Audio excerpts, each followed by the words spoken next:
একজন সাহাবী ছিলেন যিনি প্রত্যেক সালাতেই প্রত্যেক রাকাতেই সূরা ইখলাস পাঠ করতেন।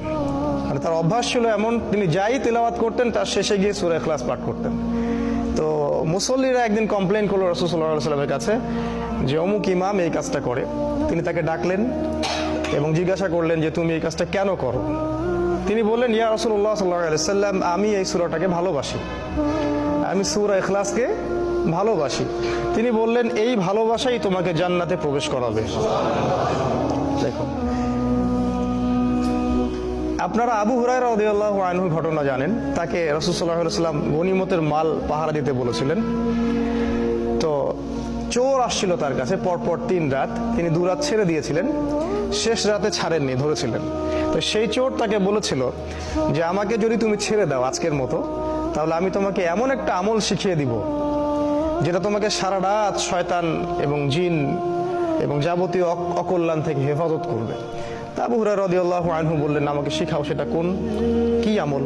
তিনি বললেন যে যদি তুমি ঘুমানোর আগে আয়াতুল কুরসি তেলাওয়াত করো, তাহলে সারা রাত যাবতীয় অকল্যাণ থেকে তুমি হেফাজতে থাকবে। তো তিনি তার কাছ থেকে এই জ্ঞানটা নিয়ে তাকে ছেড়ে দিলেন। পরের দিন সকালে রাসূল সাল্লাল্লাহু আলাইহি ওয়াসাল্লাম বললেন যে তোমার গত রাতের চোরের কি খবর? কারণ আল্লাহ পাক তো তাকে আগেই জানিয়ে দিয়েছেন ওহীর মাধ্যমে। তো তিনি বলেন, ইয়া রাসূলুল্লাহ, এরকম ঘটনা ঘটছিল, আমি তো ছেড়ে দিছি আর কি, সে তো আমাকে একটা আমল শিখাই দিছে। তখন তিনি বললেন যে তোমাকে আমলটা শিখিয়ে দিয়েছে সে ছিল ইবলিস, কিন্তু সে বরাবরই মিথ্যা বলে, এই কথাটা সে সত্য বলেছে। তার মানে ইবলিসের কাছ থেকেও খায়ের নেওয়া যায় যদি সেটা রাসূল সাল্লাল্লাহু আলাইহি ওয়াসাল্লাম এবং আল্লাহর বিধানের অনুকূলে হয়। ঠিক আছে, আর আমরা এখন সত্য বা ভালোটা নিতে চাই না।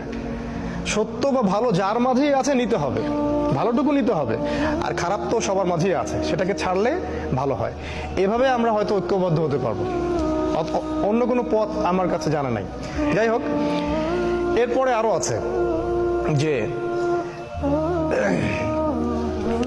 একবার রাসূল সাল্লাল্লাহু আলাইহি ওয়াসাল্লাম এক সাহাবীকে বলেছেন সূরাতুল বাকারা